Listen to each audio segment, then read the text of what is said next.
Hey, this is Russ McClellan with Small Towns Unscripted. We have a great podcast for you today. We got the owners of Chelan Ridge Winery, and man, what is this a facility? You probably saw the intro. I hope you enjoy it, and I wanted to thank them. And during Winterfest, they'll be doing their thing, but all year round, this is one of the most intense locations in the Chelan Valley. This unobstructed view of the lake, spectacular. So come check it out. Hope you enjoy the podcast. Yes. All right, Mr. Bill Swayne. Yes. Welcome to Small Towns. Well, thank you, Mr. Russ McCallum. Yeah, I'm Russ McClellan. That's the cool Turner. Yep. All right. Have you seen any of these episodes we do? I have not seen a one. I love that when that happens. That is great. Now you don't know what you're in for. Yeah. Absolutely not. We can go any But direction. you don't know what you're in for. Exactly. But you said yes, and that's all that matters. Yeah. Absolutely. Yeah. Well, we're sitting in this beautiful winery, Chelan Ridge, with that little bathtub out back. That you can Chelan. barely see It's today. a heck of a bathtub, Yeah. and it's not emptying this year as it has in the I know, it's a weird year. But you have done so much with this place, and it's been fun to watch you go through all the progressions. You got a ton of real estate here. I think, what do you have, 46 acres? 43. 43 acres of land, unobstructed view of the lake. That's going to be fun. But here's what this is all about. Basically, as you know, a lot of people moving in. Town's changed since I grew up. Town's changed since my dad grew up. Town's changed since my grandmother, who came on a covered wagon, has grown up. This town's always growing up. Change is inevitable. And one of the things that I noticed was that there's a certain "are you a local" conversation. And to me, I could qualify. My kids are fifth generation, so I think I'm a local by the old definition. I've heard all the definitions. But I kind of believe everybody's a local that lives here. And I believe that if you're a good person, you're involved in the community, you're trying to do good things for people, and you're, a nice guy, you're local. I don't think it has to be polarizing. I think one of the goals of our podcast is to help people get to know each other instead of each other. And like you and I have talked off camera about, sometimes if you just sit down with somebody and have a conversation, you'd be amazed at what you can get done. You'd be amazed how much you do have in common, regardless of where you're from or where you grew up or who you are. And I feel like once you know a little bit more about someone, it's a little easier to have empathy, compassion, sympathy, and a little less judgment. We're not that different as humans. So that's one of the reasons. The other one, which is really fun, and I wish I had the ability to go back and do my mom and dad and my grandparents and a lot of cool people that have come before us in this town. But it's great for the families, the kids, the grandkids, the great-great-grandkids that aren't even born yet. They'll have this technology. They'll be able to go, there's Grandpa Bill. Absolutely. Yeah. So those are the two motivating factors, and it's been fun. We've done 57 weeks in a row. So we've done over a year, one a week for over a year, and I find it interesting because growing up here, I've had people on the podcast that I've literally known my whole life, and then I find out a whole bunch of stuff about them. And we'll get to your story because you were in Vietnam, and I want to tell you a story about Les Hare, who I grew up with his son. And Les was always a great guy, always around, my childhood, all through sports and all of that. And I knew he went to the Navy, but I thought he was a cook. I think a lot of people thought Les was a cook. Turns out he was a jet pilot in Vietnam. You were Top Gun in 1986. What do you mean? You were one of those guys? Yeah, nobody asked. I just let them think I was a cook. I'm like, learn something new about you, man. Yeah, absolutely. And that's the thing. We all have a story. And that's kind of what I wanted to do. And thank you for letting us have the podcast here. And we did one with Ryan also. And Ryan's dad that you met had passed away a couple of years ago. He's one of my best friends, kind of died suddenly. So he was one of the first podcasts that we had this idea that if we could talk about people that have passed away, but we still have their friends and family, maybe we can do a little tribute. So I did a little tribute to my best friend, Bill, that's no longer with us. So thanks for letting me do that here. It meant a lot to me. And I'm glad you said yes to sitting down and telling us Bill Swayne's story. Well, I appreciate that, Russ. Yeah. So where did you grow up? And more importantly, where did your parents grow up? My parents, my father grew up in New Orleans. New Orleans. New Orleans. And my mother grew up in the Seattle area. Okay. Actually, she grew up in Anchorage because my grandfather was a deep pit gold miner up in Hatcher's Pass in Alaska. Wow. And he ran the mines up there. And in fact, there's a state park named after him now. Wow. Up in Hatcher's Pass. But my mother grew up there when the airport in Anchorage was a golf course. And as a young girl, she used to play golf on that golf course. Till the planes came. That's right. Interesting story. I took her up there just before she passed away, and I took her up to the old mine site up in the Chugach Mountains, and we went to the old ranger shack, which was full of pictures. And they were pictures of her family and all of the operating mine site while her father was running it. And she goes in and she looks at those pictures and she says, "That's not who that is. That's not who that is." And the ranger overheard her and came up and said, "Ma'am, what do you mean that's not who that is?" Well, she said, "You see that little girl right there? You see that young man right there? Yeah. That's my brother and that's me." Wow. Absolutely dropped his jaw. Yeah. And she spent the next 2 hours, and she said it's one of the best times she ever had in her life. What a great gift. Walking through that whole ranger shack, putting names on all of the pictures. Yeah, it's funny. That's the other thing. A friend of mine said, what technology like podcasts can do when you're talking to the people is often historically, to that point, history is written by other people trying to maybe do the right thing, and sometimes politically maybe trying to tell a different story than what really happened. Yep. And now we can get the authentic stories from the people that were there. So that's another reason this podcast, maybe not today, but 10 years, 20 years, 50 years from now, that they'll be able to go, he was on a podcast. He told us how it was. So stories become, basically live on forever because you got it from the source. That's correct. Yeah. So did you grow up then? Your dad was in New Orleans, your mom was in Seattle. Did he end up back in Washington? Or? Well, first he went to war, the Second World War. He was a dive bomber pilot for the Navy. Wow. And flew in the Solomon Islands. And came back. He was one of two of his whole squadron that made it back. And he still loved flying. And flew Corsairs and all kinds of things. Flew into Sandpoint Naval Air Station. But they decided to move to Bainbridge Island when it was just a little bit, a small community. I had 80 people in my graduating class over there. So you're about the size of Chelan, somewhere between Chelan and Manson size? That's right. So I'm used to a small community. Loved growing up there. Great place to raise kids. Yeah. And people know each other. And they were willing to share with each other. You can walk in on somebody at dinner and they'll ask you to sit down and have dinner with them. That's the community that I loved and love. And that's how I felt about the Chelan area when I decided to retire over here. So grew up over there, went to high school, graduated from high school in 1963, and went on to the University of Washington. Got my degree and got drafted into the military, and the rest is history. So were you in school when you got drafted? No, notice? I was out of school. Actually, I had left the area and gone to Hawaii, and I was a cook in a restaurant over there, and a man walked in and said, "I have a 61-foot catch. Would you like to cook for me? We're going to sail down to Tahiti." Oh. And I said, "In a moment." So I quit my job, went to work for him, became the cook on the boat.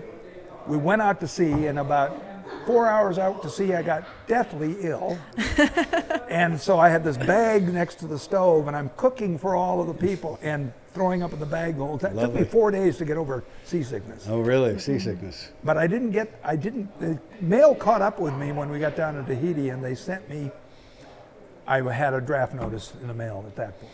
Tell me what that was like at that time in America, and at your age, so many kids were drafted as teenagers and 20 or something year olds. What was it? What was the feeling like?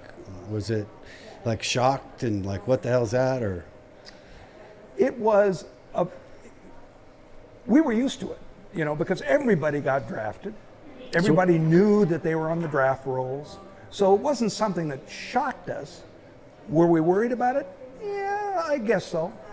But, it was something that was expected. So didn't Vietnam start around 63, the original Tet Offensive and all that, wasn't it? I believe so, yeah, maybe a little earlier than that. And then what year did you get drafted? I got drafted in 67. 67. So you were in the hunt. You were right there. Right in the middle of it, yeah. And then she went in the Army. No, I went in the Air Force. So you got I drafted enlisted in the Air Force. instead of being drafted. Give you a little story there. I went down for my my draft physical, and of course, you know, you go through all the kinds of interesting things there where they check you out. And I decided I'm going to be a Marine. I want to be a Marine. I came home. My stepfather, because my father had passed away when I was 17, my stepfather took me aside and said, "If you go into the Marines, I'll never talk to you again, and neither will your mother. You're going to go enlist right now in the Air Force." So I went down. They promised me at the time, "You won't be out of basic training before we send you to OCS because you have your degree. And then you can go to flight school." Just like my dad, I wanted to be a pilot. That makes right? sense, yeah. Yeah.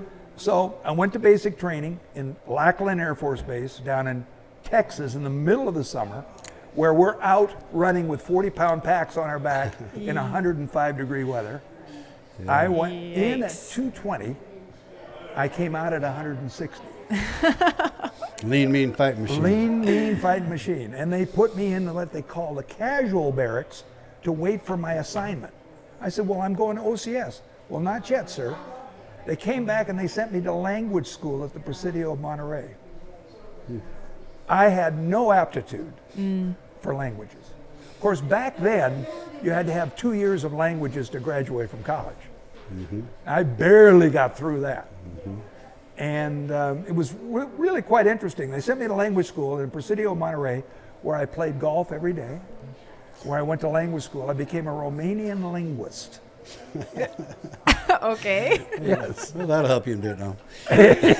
Well, the reason I became a Romanian linguist is because the Romanians were supplying all the weaponry to the Oh, Viet see, I don't Cong. know. Oh, wow. I Okay. didn't know. So they sent us to Turkey to listen to all the Romanian army and the Romanian manufacturing plants. Interesting. And of course, during then we had these dial radios where you'd surf the Nice. radio waves, Nice. and then you'd have a typewriter in front of you, and as you'd hear Romanian, we'd type it and send it back to the NSA. Interesting. Wow. And they would decipher what they were trying to encode. Right, Yeah. exactly. Wow. So I never did get to Vietnam, but I served during the Vietnam So you're War. working in intelligence, basically. I was a highly licensed securities person, yes. Yeah. In fact, when I came back from Turkey after 3.5 years, I spent 6 months at NSA. Okay. So Did you think about furthering that career and stay not a minute. Not a minute. You know, enough Romanian for you for a lifetime? Not a minute. You spoke Romanian since? Not much. Not much. Not much. No. I could pick it up. It is a Latin-based language like Spanish and French and Italian. So during my leaves, when I went to Italy and so on, I'd pick up the languages like that. It was very easy. Yeah. And it helped me with my Spanish now. Yeah. So So how old are you then at that time when you I got? was about 26 or 25 when I came back, because I'd graduated from college before I left. And you majored in business administration with a finance? Actually, I majored in psychology for my bachelor's degree. Okay. So I came back. I had one daughter. I went through a divorce, came back, married my current wife. She had 2 daughters. So when we got together, we had 3 kids right away. Yeah. And then we had 2 sons together. So Wow. now we have 14 grandkids and 5 greats. Oh. Isn't that great? That's And perfect. you're still full of youthful exuberance all the time. And the toughest thing about being in my 50s is when somebody told me I just turned 80. That's a great one. Yeah, my dad passed away at 86. He had a stroke at 82, but at 82, before he had a stroke, I didn't know he was 82. I literally thought he was 52. Yeah. He never changed. His look didn't change. Right. His work ethic was the same. I was just like kind of shocked when I was like, what? You had a stroke? Why'd you have a stroke? And it turned out he had a brain bleed at 82, and then he gave me 4 more years after that. So, but then it took me a while to come to terms with the fact that he was 82, just the way he acted. I mean, the way he just outworked everybody I knew. Well, you know, our wives always tell us, you're never going to grow up. Well, I never want to grow up. Right. That is a great way to live. You probably live to be 182. Oh, I hope so. Yeah. I figure 120. And you have a beautiful and sweet. Oh, she is such a sweetheart. Yeah. We've been married now 53 years, or going on 53. So, Oh, congrats. Yeah. That's amazing. So how did you guys meet?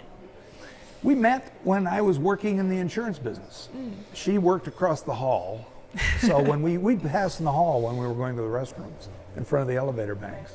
And one day I was interviewing a guy to hire him in the office. And the gentleman knew her because we used to go out with her best friend.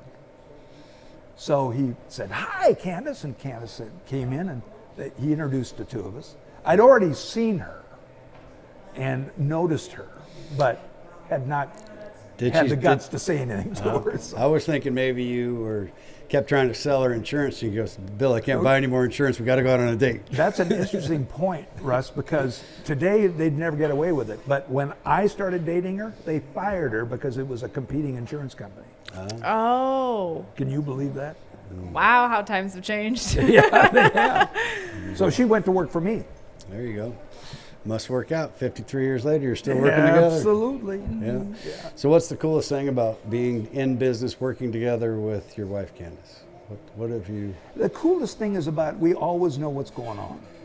And she knows when I'm under stress, why I'm under stress. So it's not a guessing game. Yeah. So we share everything. I mean, we talk a lot more because we're in business together and have been in business together for 53 years. Because when she went to work for me, she never stopped, except raising the kids. You know, she'd take time off to raise the kids and so on and so forth. Kids would come to the office. You know, my son, when he was 6 years old, wrote a little paper in school, said, "What do you want to do for a living?" And he says, "I want to do what my dad does." Oh. And guess what? He's doing what I did. That's awesome, yeah. So He actually took over the business. Yeah, so you were in insurance for a while, and you had a master's degree, and maybe that's where I picked up the finance and the economics was your master's. I went back to school at night while I was working, and I got my master's in economics and finance. So you had kids, Had kids. full-time job. First I got my Chartered Life Underwriter (CLU) designation. Then I got my master's. Then I got my Certified Financial Planner designation. And then we left the insurance business and started our own company, which was a combination of investment banking and investment advisory services. We did financial planning for individual investors, and we did projects where we would create the fund, most of it real estate centered, and we would raise money around that fund and then use that money to develop the project. Like we built the first Costco building in Anchorage, Alaska when we taught Costco to lead the state. That turned out to be a huge success. Yeah. We built all the Super 8s in Alaska and in Oregon, and a couple of them here. Now, we didn't build them.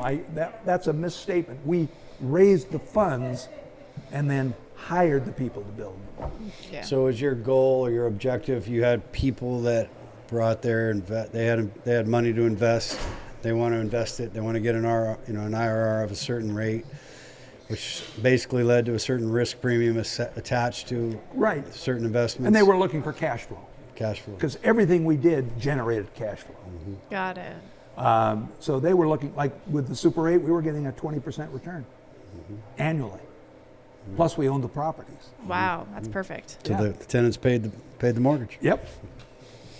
I bet you met a lot of people all over the place in that game. We did. Yeah. You know, and that whole world, you know, I was watching this podcast about institutional financing, and the financial guy was saying that anymore, and his definition of institutional financing was basically people are getting paid a salary to work and they're getting bonuses on the funds that they raise, investments they raise. But if it doesn't have AI in it now, then they're cool. They're very cool. They get cooled off real soon.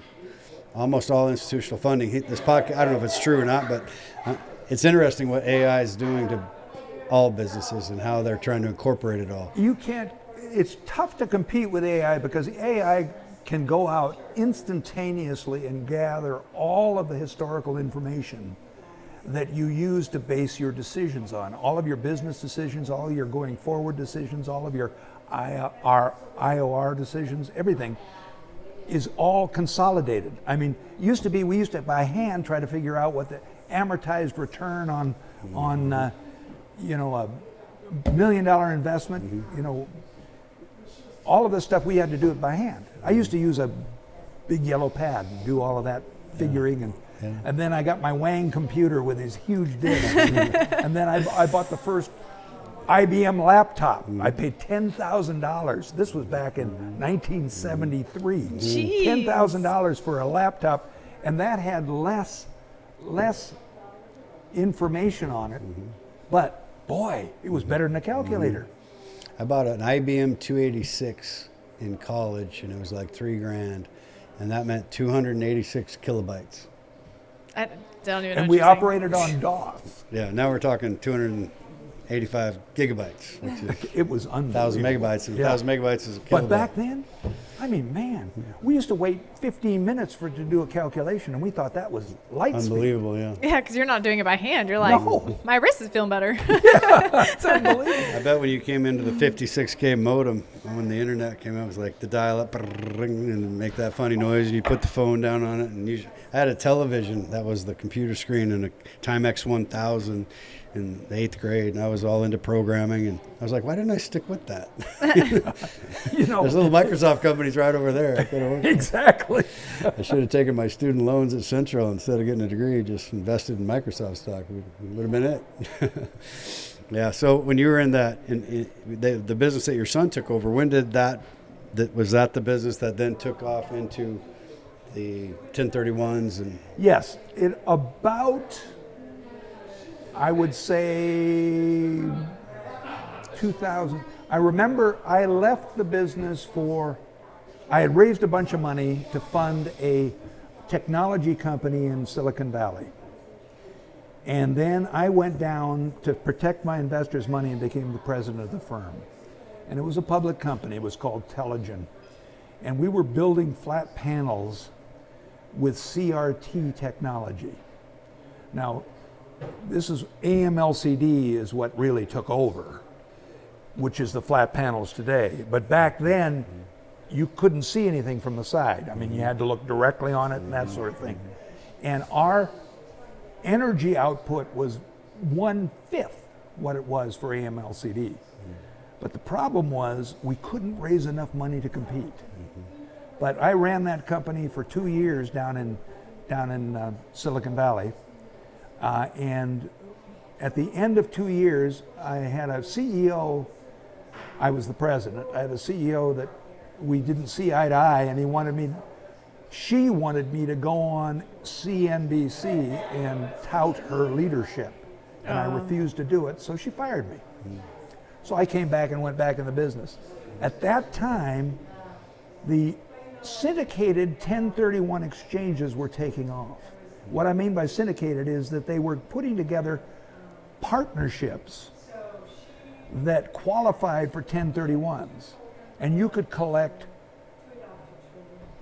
up to 35 investors, and you could combine their money and they could buy a commercial piece of property, manage it, and they could then 1031 their single family residences, rental residences, obviously. It had to be a rental property or something else. And as long as they followed the rules, they could go into this and they could shelter all of their gains. And they would totally increase their cash flow dramatically.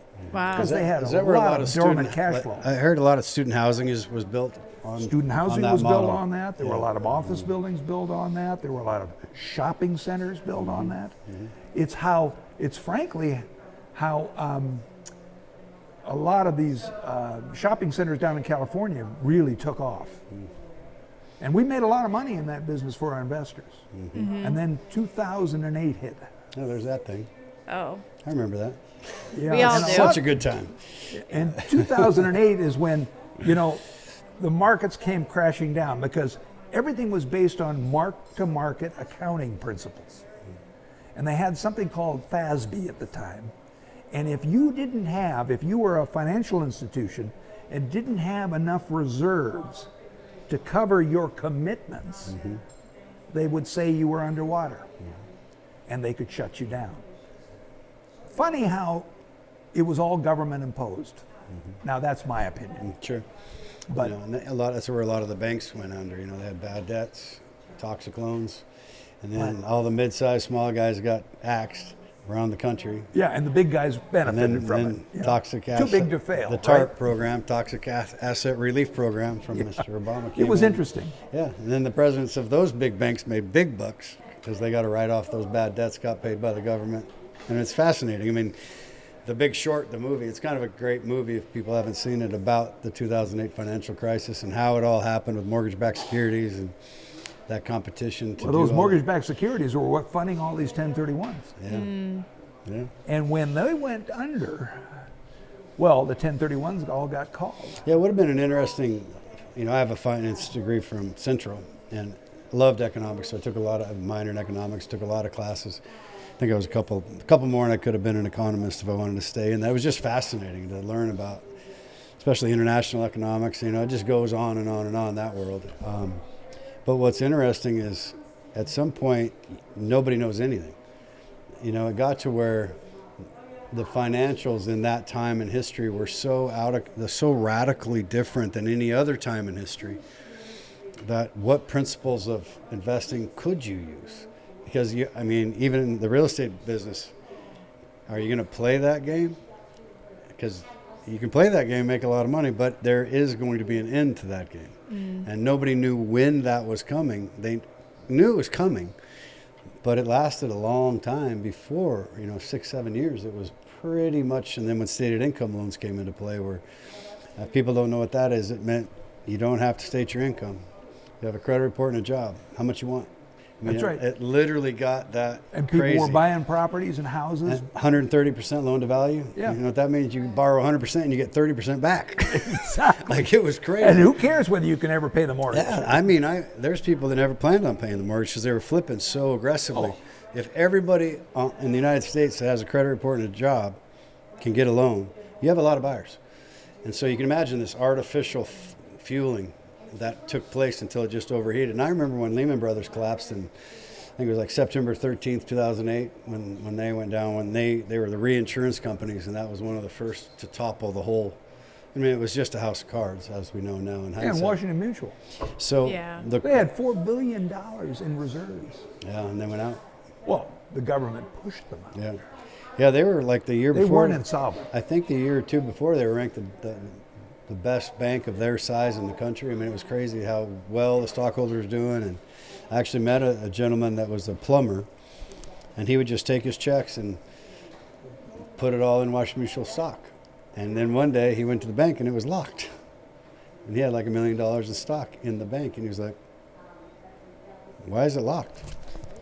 He just was and I got beat up. Well, didn't they sell the stock without even telling him? Cashed it or something? Yeah, you hear a lot of stuff, but at the end of the day, he lost his $1 million, and there was nothing he could do about it. But I was always curious, from your finance background, what would have happened if the government hadn't stepped in with TARP? How do you feel that it would have? It's all speculation, but if you let the free markets handle it, it probably would have got way worse for some. And I wonder if, historically, if it would have worked its way out and been stronger. Absolutely would have worked its way out. And that was proven from the one fact that is irrefutable, and that was the day they ended mark-to-market accounting principles under FASB was the 9th of March on 2000, and I think it was 2009. The market turned around that day and started marching upward, and hasn't stopped since. And I would imagine that's primarily because investors now had predictability again. Exactly. Yeah, makes sense. And there were free markets again. Yeah, and that's the supply and demand, and all the things that go into free markets. Yep. Competition breeds excellence if you let it. And government can screw anything up. Yeah, if you let it. If you let it. Yeah. It's like you said, the necessary evil. There's a lot of amazing things that governments can do, but. Well, they're supposed to protect us. Yeah, That's the one main thing that government fire, is supposed police. to do. There's some social programs that should work and do work. On the other hand, I talk openly on this podcast. It's called Unscripted for a reason, because one of the things that I see happening with one of my passions is trying to figure out a solution. There's probably many, but it's a very complex problem of essential worker or workforce housing, that missing middle. And often people will say those crazy realtors are the problem, or those crazy builders are the problem, or the developers are the problem, or the lumber's too expensive, or the labor's too expensive. Just like they said in 2008, the banks are the problem. They're the cause of it. And the reality is that from being 36 years in this business, in this sandbox, I've seen a lot.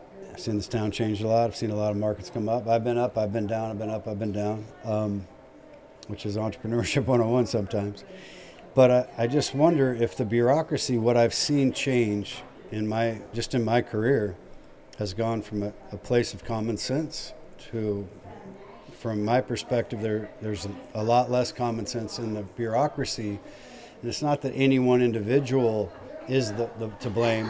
The system has gotten so inefficient. The time component and the lack of, back to the investors and why predictability is so important.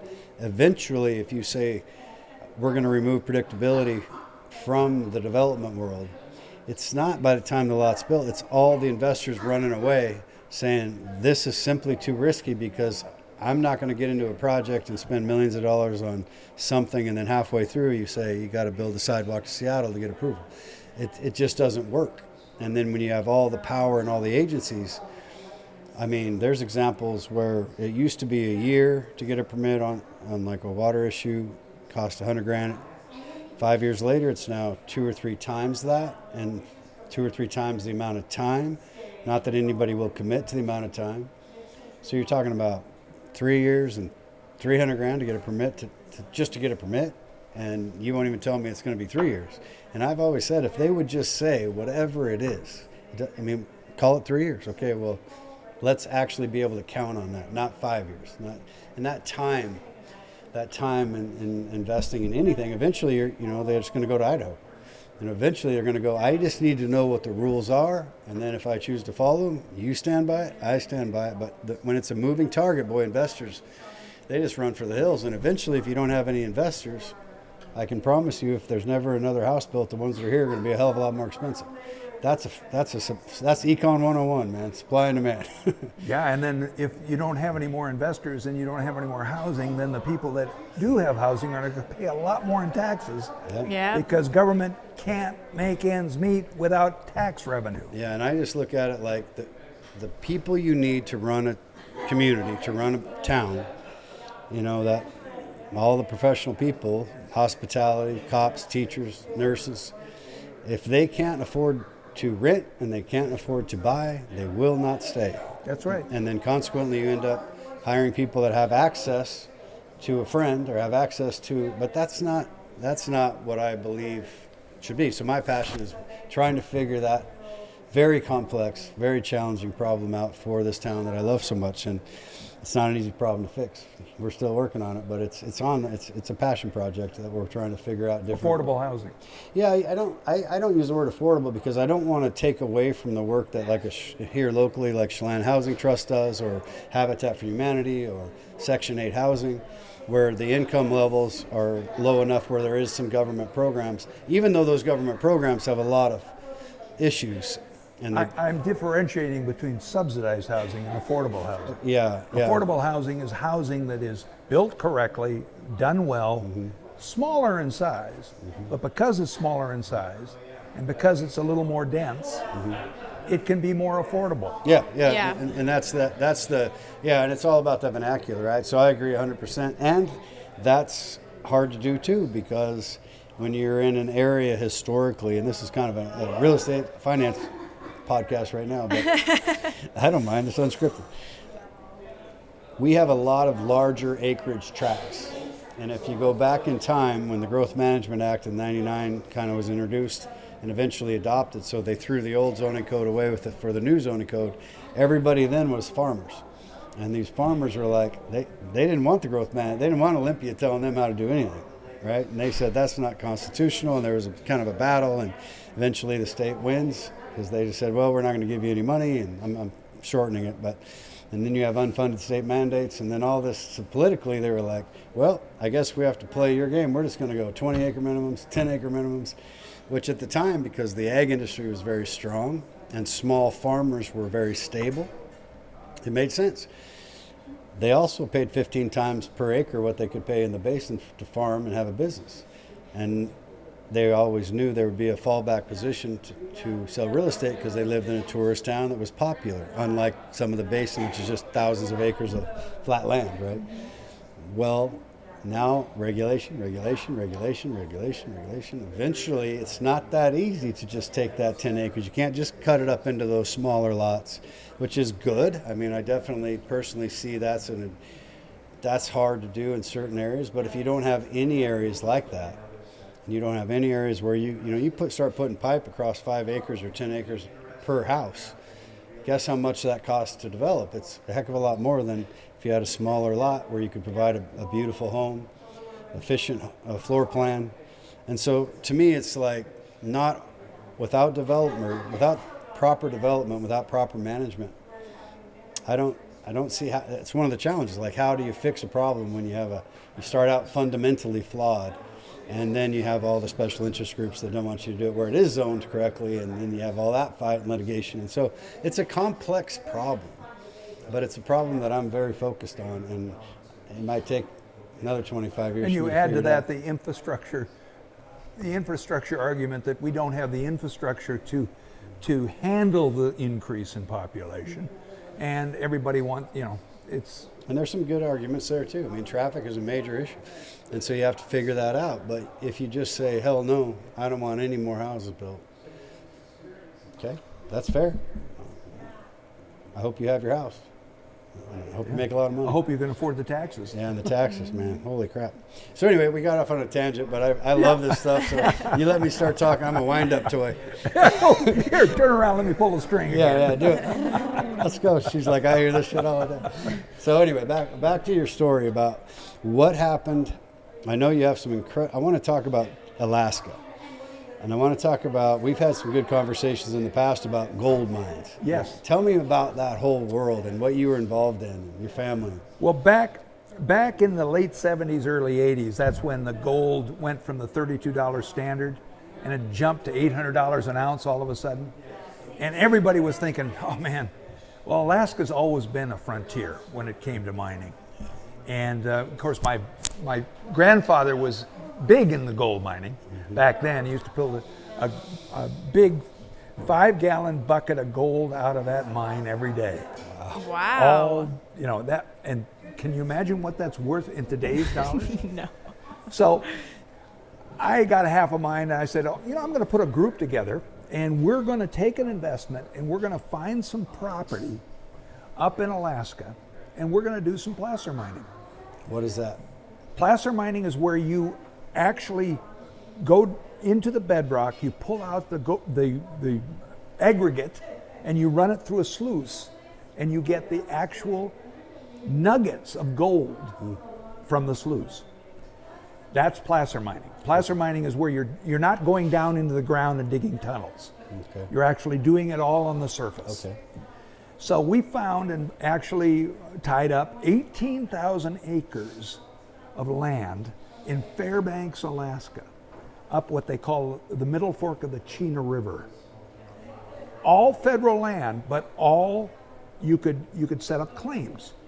So we went up and we actually marched out that 18,000 acres, built a 5,000-foot strip, waited for winter, because you only have 100 days a year you can mine. And in wintertime, it's all frozen. I mean, it gets down to 80 degrees below zero. We bought all of these Caterpillar, we bought 2 D9 Cats, 2 940 backhoes, a bunch of loaders, and we drove it across the tundra up to our site.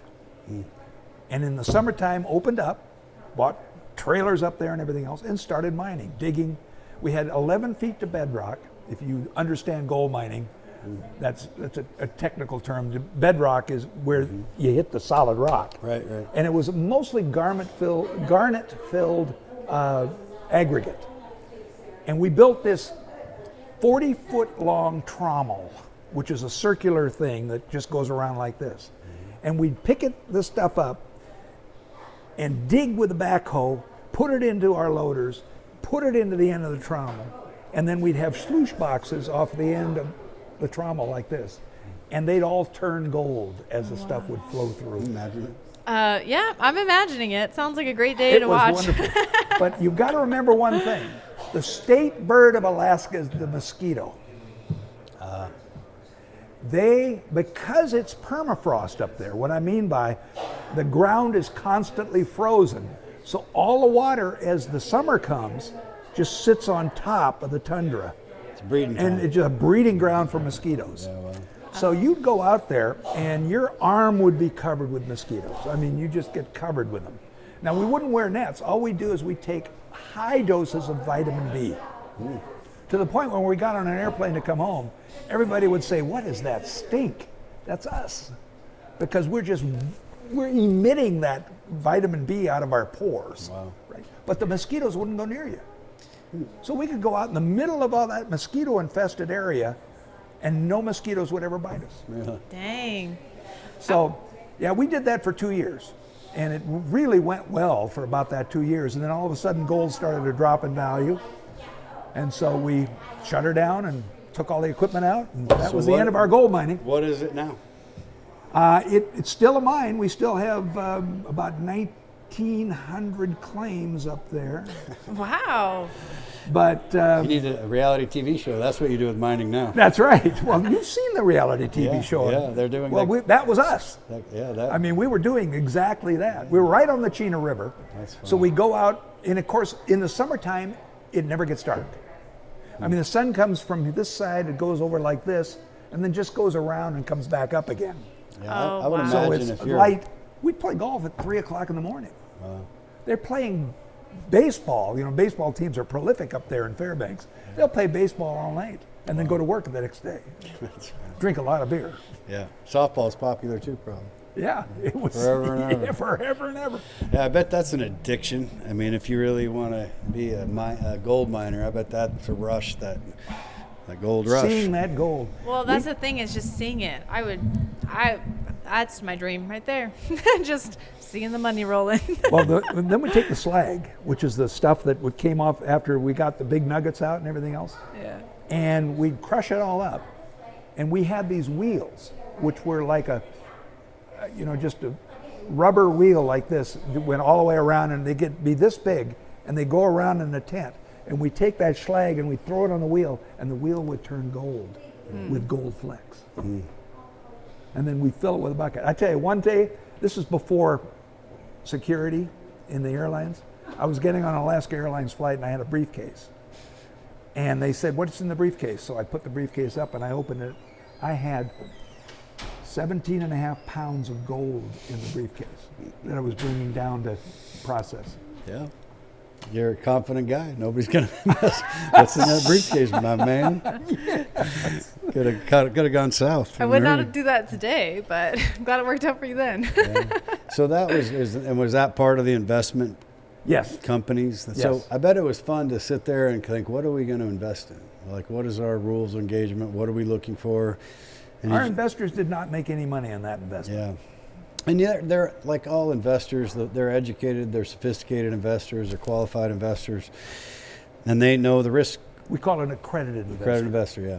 Yeah, so if you're an accredited investor, and you have a PPM probably of some kind of Yep. private placement memorandum that tells you all the reasons you shouldn't invest. And those things are And what the risks thick. are. Yeah, what the risks are. And it always says at the very beginning, you can lose all of your money. Yeah. So unless you're able to do that, please don't invest. But those, so you're not going to attract the investors that want 3% on a CD or whatever. Oh, no. You're looking at guys that have money in their portfolio that wants high yield, high risk, a percentage, and they go for it. Right. Yeah, and so they know they're going to win some, they know they're not going to win some. Of course they want to win, but that's Yeah, and diversification is the name of the game. Yeah. It's that way in real estate, it's that way in everything. You diversify enough, you can lose 60% of your investments and still make money if the other 40% hits well. Yeah. Minimize risk, maximize profitability. Exactly. Right? Yeah, that's the whole thing. Right? They told me to, I had a finance degree, and I just remember them telling me to never open a restaurant, so I opened a restaurant. So Well, I did that too. So what are you going to do? Didn't go well for me. I had fun. yeah. The worst thing you can do is open a restaurant and be an absentee. I tried that too. Yeah, that was part of it. Yeah, of course. I just Because wanted more money walks out the back door than comes to- in the front. it was funny because I mainly wanted a cool place to take clients. we were selling a lot of real estate, and I was like, hey, that's, how hard can it be? I washed dishes and I was good. Oh, Lord. I have a finance degree. And And it's so great to walk in and say, buy dinner for everybody. it's fun, yeah. I just had I talked about it last podcast too, but it's fun. These are the memories that, to me, when I'm playing the game of life as an entrepreneur, my dad got to do a lot of stuff with me, and he kind of was at the restaurant. He cleaned the restaurant, organized the restaurant, and he'd be there at night with my mom having dinner. And a guy called us a couple weeks ago, and he's like, hey, you sold me a condo 20 years ago. And never forget, your dad brought us a bottle of champagne, and your dad in his cowboy hat, and so that reason alone, for him to have that 2-3 years where he was, everybody thought it was his restaurant. He was just that guy. And he loved it. Yeah, he loved it. My mom loved it, and they're so sweet. And they never would have had that. That was just a place and time, and that to me it was worth. Yeah, it didn't work out, but I'd probably be better at it now. I told my wife that, and she goes, "No, you wouldn't." No, you wouldn't. Trust me, you'll never be better at anything in the restaurant. Especially if you don't do it yourself, right? No, exactly. That's the thing. The name of the game. Yeah, and so you went through all of these things, and then here you are in a position you can retire, and not that you know what that word means, I don't think, but and maybe you do. Not. Doing what you want to do when you want to do it, that's retirement. So Retiring from a career choice. So how did you get from that world? Did you love Chelan? You've been coming to Chelan, and been bringing the kids over here in the summertime, taking our boat out in the lake, loving every bit of it. Mm-hmm. And then, like everybody else, or a lot of people in the state of Washington, thought, well, we can retire in Arizona. We love it down there. It's beautiful most of the year. So we bought some property down there. Mm-hmm. And we sat on that property, and we didn't build on it. And about 4 or 5, this was in 2007. Mm. No, I'm sorry, 2005. Hot so market. It was 3 years before Yeah, it was hottest. the bottom dropped. Hot market, right? yeah. I looked at Candace one day and I said, do we really want to retire in Arizona? And she said, see, I'm 60 now, 2005. And she said, no, I actually would like to retire in Chelan. Because we loved it over here. 205 days of sun a year. I mean, beautiful dry weather, wonderful people. I mean, just everything you would want, right? Mm-hmm. Plus a tax-free state at the time. Mm-hmm. Not that it's going to be anymore, but. Mm-hmm. And so we said, I wonder what we could get for our lot. So we put our lot on the market, and the gal came back and said, you can get this. And I said, you're giving me. I said, you're shucking me. Mm-hmm. I didn't say shuck, but Candace says, let's sell it. Mm-hmm. I said, well, what are we going to do with it? Well, we've always wanted a place in Chelan. So we came over here and we found that house on the lake down here in Manson. And, well, what are the rules of 1031? Well, you have to buy a house you can't buy a residence. Mm-hmm. You have to sell an investment property and buy an investment property. And it can be a raw land, it can be a income producing, it could be anything, right? So we sold our investment property, which is the raw land down in, and we bought the house up here in Chelan through a 1031 exchange. Mm-hmm. What did that do? Well, it allowed us to shelter all of that gain. Mm-hmm. And we had to keep the house. Of course, we weren't going to move over here right away. So we rented it. Mm-hmm. We rented it for 5 years. And then we converted it to our residence. Hold on a second. That's not me. I wonder who it is. I'll find out later. Apologize. No, you're good. So we bought our house over here in 2005. And you moved in 2010? 2015. 15. First we had it for about 7 years as a rental, and about 3 years as we sold our house in 2015 in Magnolia, and converted this to our personal residence, but we didn't really move over here until 2016. And then somewhere along the lines, you see the wineries happening. When we came over here, I said, what am I going to do? Because I can't just sit at home and watch CNN. Mm-hmm. God forbid. And so I walked into Melisoni Winery, and I looked at my friend Rob, because I was a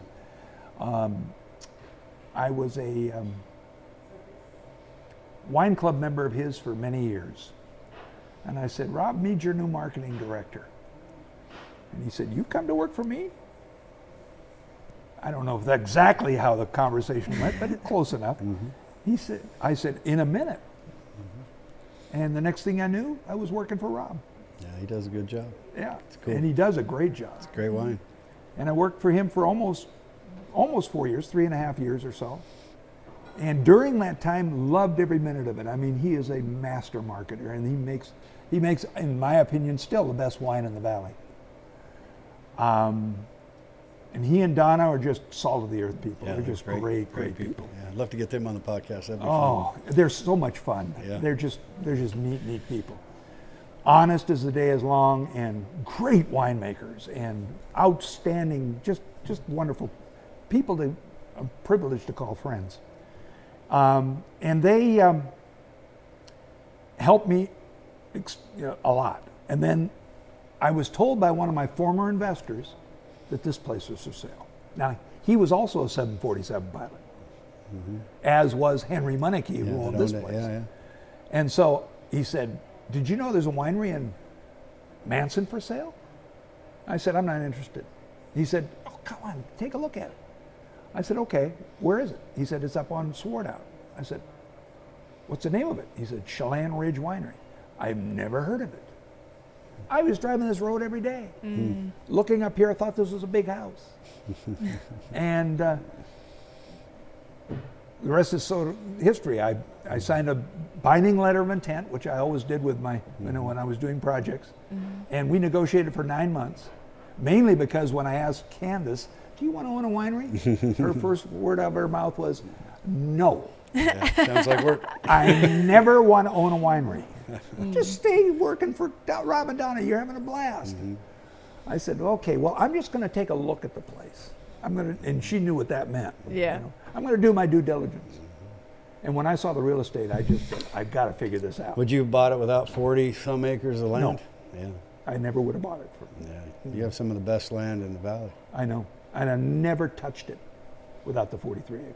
So, although I love the winery business and I love people. I mean, I just love welcoming people. You know, it's like your father loved it. And I love it too. I mean, I just love hugging people and bringing them in and making them feel like home. And It's like, Shannon Kohlmeyer that did Clos Cheval was like a vineyard estate concept. Doesn't have a winery, but it was one of the first really well done developments that had the vineyard themes for aesthetics mainly. I think they sell the grapes and stuff too, but if you take off the hospitality winemaking side and go into the real estate development side, it's interesting in why there's, we know why, because the code and the zoning in most places don't have that kind of land that you can work with. But it's amazing to me how beautiful that could become. A vineyard estate concept with a winery facility, restaurant, and then how that complements each other. it's a dream. Yeah. It's an absolute dream. And part of that challenge is zoning driven in the permitted use of the government, where you would think, why don't people do that? Well, many people want to do that. They just don't, the regulations prohibit that. And there's just too much of a barrier, so they just back off. Yeah. And a lot of them don't have the size of acreage. A lot of tasting rooms that have developed here in the last 15, 20 years, they're just on smaller pieces of property. So they focus on the tasting room and the hospitality, and they don't really have that component where you have that luxury with a giant view. Plus, I've got one of the largest production capacity facilities in the whole valley. Yeah, and Henry built this, He did a great job. he spent a lot of money on that. He did a great job building this. Yeah, I mean, his foreknowledge and foresight on putting together what he did here. There's only 2 gravity flow production facilities in the whole state of Washington. Wow. And this is one of them. Could you explain that to people that are not? Yeah, gravity flow means what you do is you have a minimal. When you're making wine, you're subjecting it to oxygen at the minimum rate, because instead of using pumps to pump everything up and down and around and into barrels, you're letting everything flow naturally. So the juice goes in one end. Is that The juice is actually created up on the upper level, and it flows down through the floors to the barrel level to fill our barrels. So your worst item in winemaking is oxygen. You want to create the most oxygen-free environment when you're making wine that you can, because oxygen creates a problem that ages the wine too fast, and eventually the wine goes bad.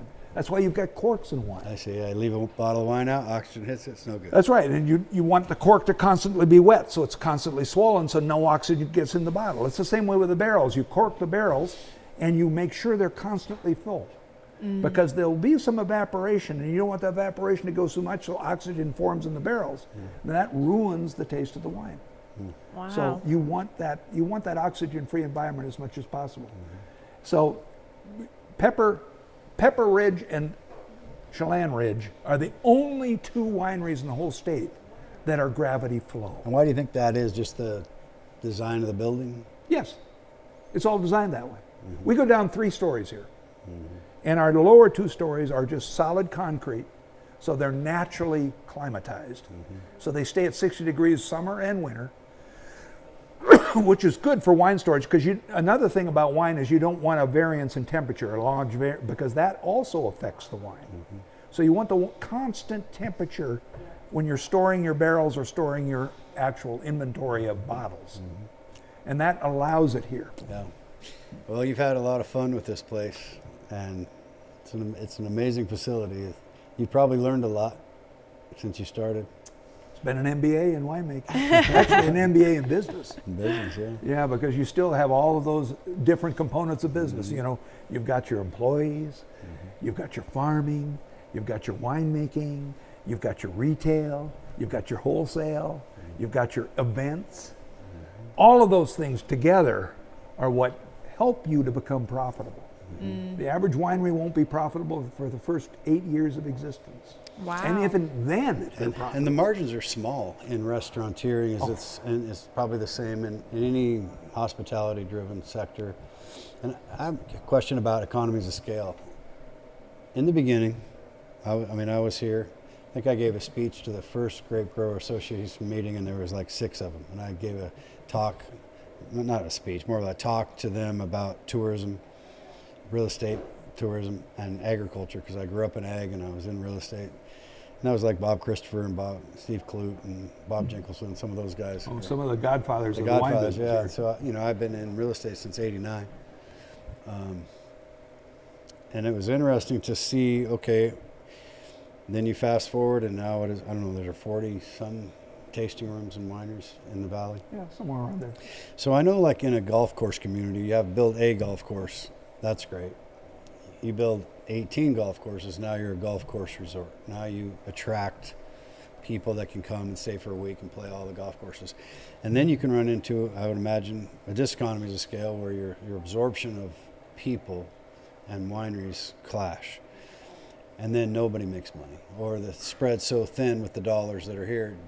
Do you feel like we're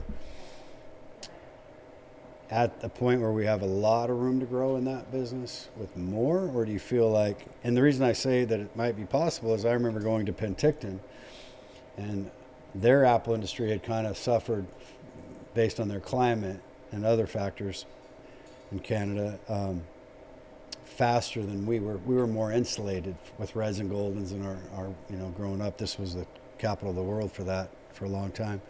So they had transitioned to wine faster. And you could, there was like 50 or 60 wineries in a 30-mile stretch or something in Penticton. And that was a long time ago. And I remember thinking, well, we thought we had a lot of wineries with 7 or 6. And I thought, well, we go 2 hours that way and there's like 50. And we're Chelan and we got Seattle. I think this thing is just getting warmed up. I wasn't an expert. I agree with you. But what do you think now? You think it's still just getting warmed up? That there's just going to be... as tourism continues to grow? If the only draw here was the winery business, I would say we're getting close to capacity. But it's not.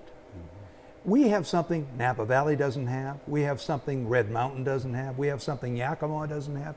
We have this beautiful bathtub out here called Lake Chelan. And people come over here because they want to enjoy and recreate They want to go boating, they want to go fishing, they want to go hunting, they want to go sightseeing, they want to do all kinds of things. The winery business gives them another thing to do. So I think that we're just scraping the tip of the iceberg. I think this can be one of the top recreational and vacation spots. Not just vacation, I think year round we could draw people here. Well, I think that's COVID accelerated, and we saw it in real estate where people were before COVID. I mean, technology guys knew what Zoom was, and Microsoft Team, and corporations knew what that was.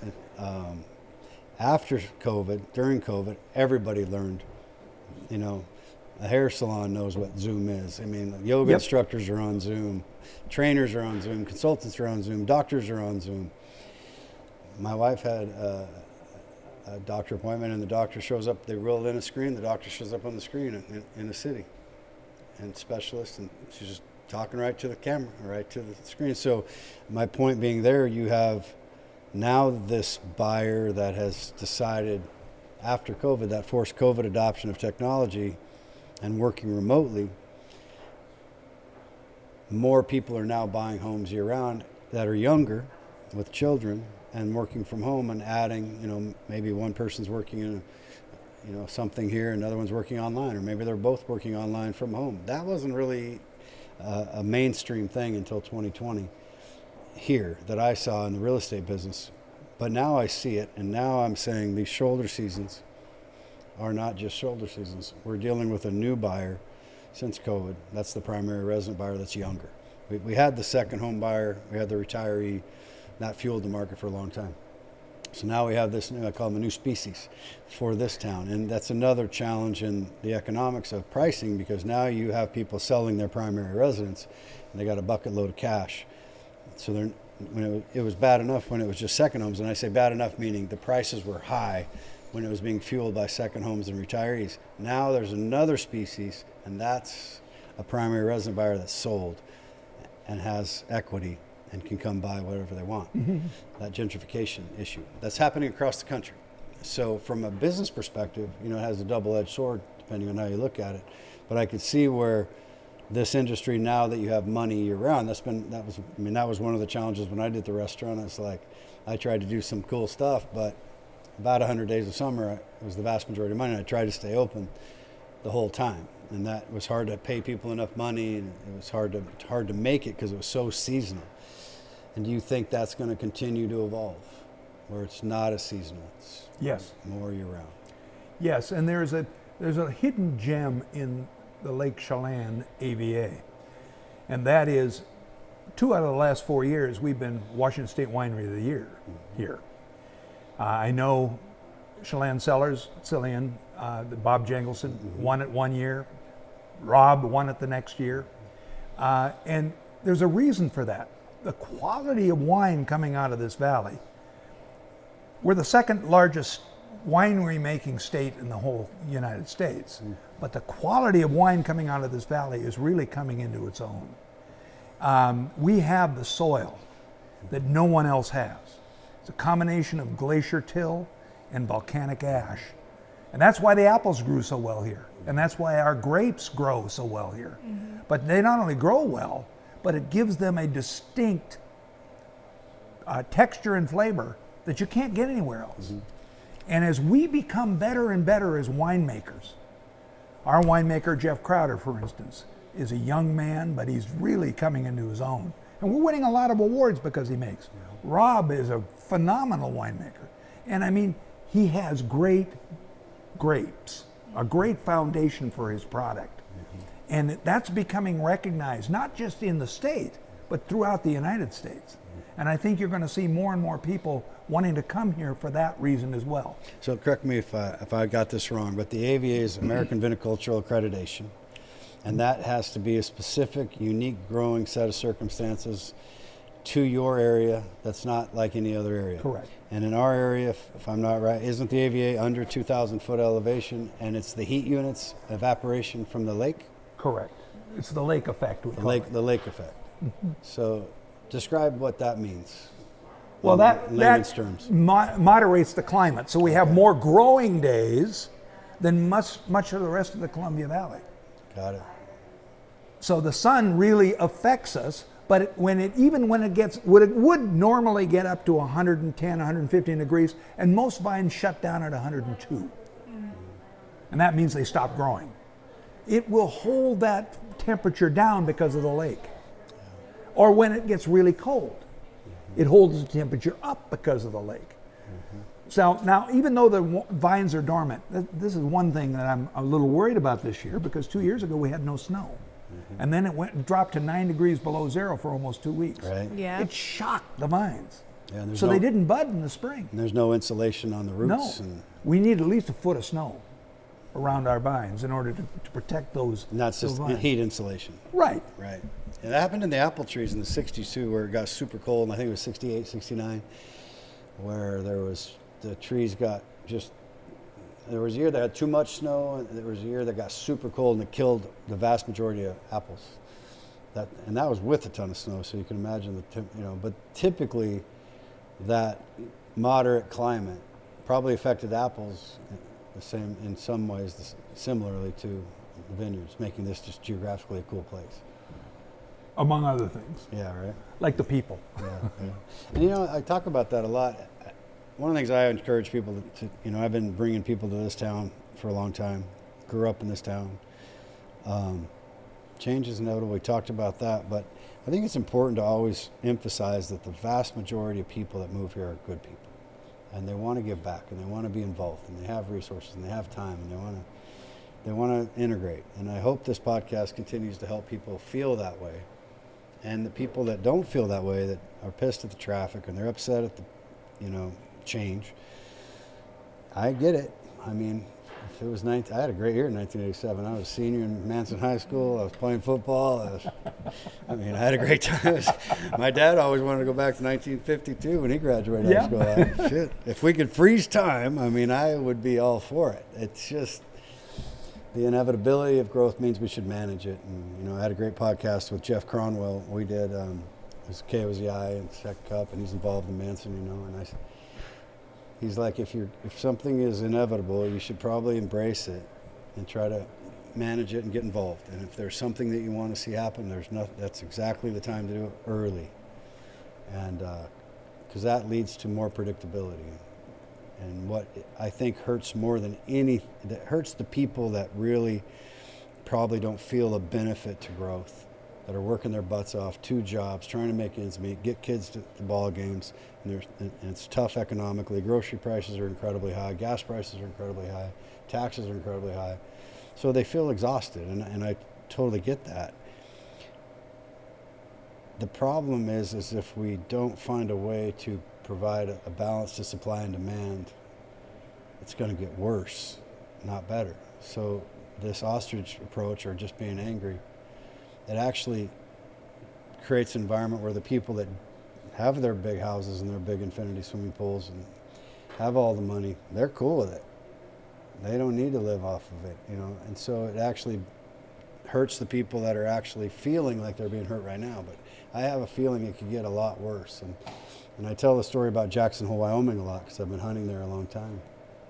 And I remember when I went into the bar, and it was cowboys in the bar. It was cattle. Now you go to the bar, there's a lot of cowboy boots, but not a lot of cowboys. and the billionaires kick out the millionaires. And so when you can look around and see the whitefishes and the aspens and the veils and the Jackson Holes, that precedent is there. And so, I'm hoping that there's a way to find a balance. It's a lot like our rising fire danger that occurs in this area. If we would allow fire breaks and culling of forests and replanting of forests and that sort of thing the way we used to, right, we wouldn't have all of these wildfires that destroy homes and then eventually, because of the fires, destroy towns like Tahiti and so on and so forth, because there was nothing to hold back the water when the rivers overflow and that sort of stuff.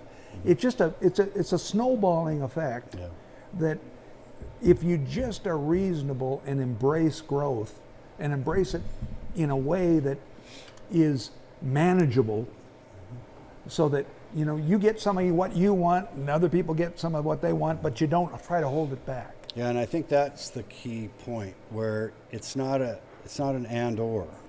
You can have all of these components where you have rural lands and ag lands. I mean, the Growth Management Act is designed for that. That's the whole idea. And I've always, being the preacher in me, I just say, hey, predictability, whatever these rules are, let's stick with them. So people can count on that zoning code or that conditional use or that. And if we can work on some, what we would consider common sense on the smoothness of bureaucracy, that's how, at the local level, you can do that if you get involved. And at that local level, that's where hopefully you can create change early enough where by the time it gets to where some investors have to look at predictability, they can count on it. Yep. So, and it doesn't matter what the zoning code is. I'm all about private property rights. So if it says this, we should be able to do that. If it says yes, if it says no, we can't, then we can't. But we know that going in. And I think that when you have smart investors that care about communities, if you gave them predictability, they would build some amazingly cool things for everyone. Because there is no doubt in my mind. yeah, it's just when I you, mean, it when would you be stonewall phenomenal. them and you don't. And then you would have the revenue, the tax revenue, to be able to improve your infrastructure as well. Exactly. It's a catch-22 all the time. So it's a complex scenario. And I know there's iron sharpens iron, and that's why good debate is always important, to sit down and talk to people rather than just go, I hate that and I hate this and I hate that. And it just doesn't help. Even if I agree, it doesn't help.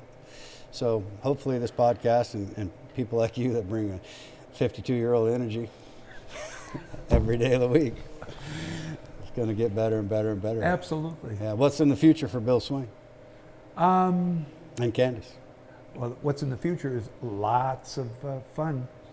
We're just going to enjoy his company as long as we can, and so what do you got enjoy our kids. Before we leave, what do you got going on here in the summer? And you got events, you're in music and pizza. We have, we're doing events. We're doing weddings, obviously. We're bringing in great musical talent.